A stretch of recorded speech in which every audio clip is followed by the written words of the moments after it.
What a pleasure and a privilege to be in the comforts of royalty. Sir Vivian Richards and Wasim Akram, two of the greatest that this great game ever produced. Gentlemen, thank you so much for your time. And Viv, welcome back to the HBL PSL. Thank you so much. Great to see you too. Lovely to see you. And so Viv, it's second home now, 10 years with Kota Gladiators. How was the experience? Well, this could be my second home. Yeah, I know. Because I really enjoy it here. I love it here. And with people like yourself and all these wonderful people that we have here in the PSL, it's just a great place to be. And what do you think of the cricket so far? It's been good. Yeah. It's been good, apart from the loss that we would have had in Islamabad. But apparently we are getting ourselves together. As you can see from tonight, Karachi had a great start, but I think we came back well. Yeah. And we should be up for a win if we play well enough. Penny, for your thoughts as well. We saw you in the huddle getting so in amongst the boys with such passion on your face. What did you say to them heading into the match today? It's all about believing in yourself. I'm one of these guys never say die. So if I can pass whatever I have on to the guys, that's all good for me. It's about motivating and giving as much encouragement as possible. And if I can do that, I'm doing okay. Now, you two played so much cricket against each other. This little young tacker for Pakistan, the absolute stalwart, the icon, Sir Viv Richards. I want to know what it was really like going from foes to friends, because we're all buddy-buddy now, but you two had a little bit of spice back in the day. We did. I couldn't have anything with the great man himself. I mean, the people or the youngsters who haven't seen this great man, when we talk about batsman, greatest batsman of all time, no, the greatest cricketer of all time.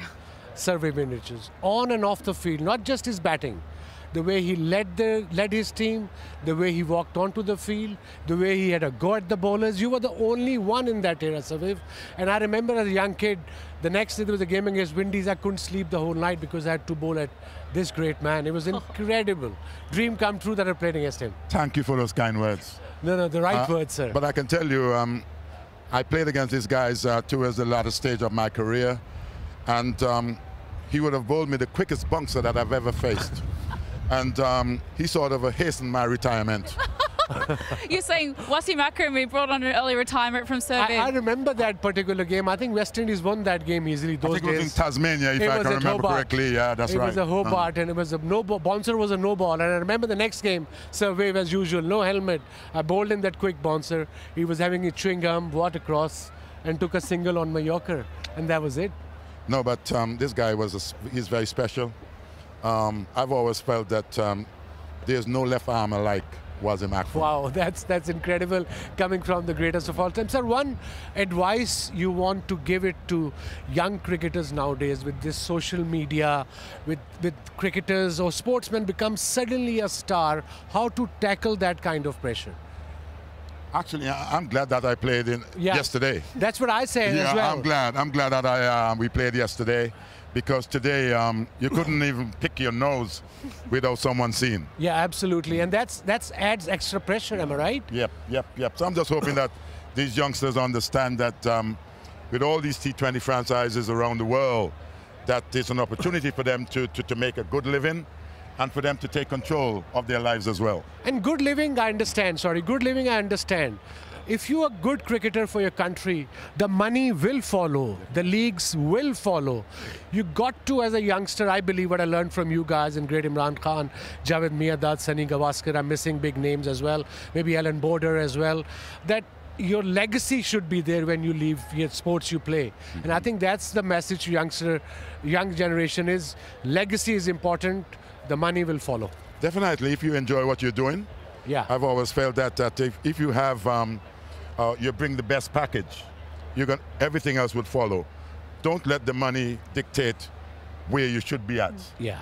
Love the sport, then you enjoy whatever after. I mean, such incredibly wise words from you there, Viv, and obviously that's a big part of your role as a mentor. But talk to us at home, what is it about being a mentor, and what does the role mean to you coming back year after year to Pakistan? It means so much to me, because I would have liked to have been in this sort of competition, because I love the game in itself. It's a passion for hitting the ball, and just here today with the modern day player, it's just a pleasure for me. I'm relaxed, and whatever that I can partake to these particular individuals, I know I have a lot to offer, and a little passion and all that stuff. with the skill set today. These guys, they're very special to me, and I love them dearly. I'm just hoping that whatever we are doing now, that it lasts forever. Oh, honestly, the emotion just gives me chills. And Wasim, you've also been a mentor as well and very involved in the Karachi Kings. Would you agree with that sentiment? Yeah, I agree. I think he brings a lot, because having him in the dressing room around you is motivation enough. He doesn't have to say anything. And mentorship job is quite tough, because you have to kind of manage everything. Batting, bowling, talking to the skipper, attending team meetings, and of course play golf in between. When That's right. You can't afford to miss that. Exactly. That's the relaxation bit. Absolutely. You know, after all the hard work, to get out into the fresh air and to hit some balls. But nowadays they stay on telephone, sir. Sorry? Nowadays stay on the phones. Man, I'm not that much of a social media guy. I know. I'm not. You know, I like to keep it straight, keep my blinkers on. Yeah. That's very important. How important is to have blinkers on, though, in general life? In the modern day. Yeah. It is vital, of vital this is importance. all very jovial, gentlemen. There's a lot of back and forth here, a lot of love, but back in the day there was spice. You know, take us back just very briefly to that dressing room moment. What I can say, right? I'm glad that I haven't in the twilight zone of my career. Was, thank you so much for your time. I'm officially my father's favourite child after this chat, going along the likes of you two legends.